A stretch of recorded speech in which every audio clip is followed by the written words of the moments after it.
Hola, me llamo Miquel y soy profesor de Costa de Valencia.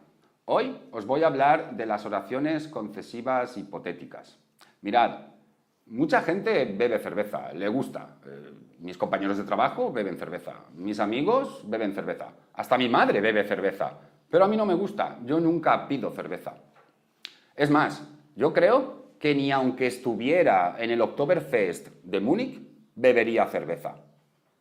No bebería cerveza ni siquiera aunque me pagaran por ello. Aunque aprobase el último examen, no aprobaría la asignatura.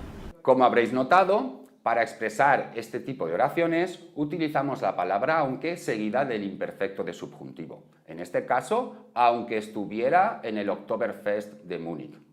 Para expresar las posibles consecuencias de este hecho, utilizamos el condicional simple. No bebería cerveza. Aunque saliese ahora de la oficina, llegaría tarde. Como veis, también podemos utilizar este tipo de construcción para exagerar algo que no nos gusta. Si no te gusta el fútbol, podrías decir, yo no iría a ver un partido de fútbol aunque me lo pagaran, aunque me invitaran, aunque jugara el Real Madrid. No comería brócoli ni aunque me pagasen.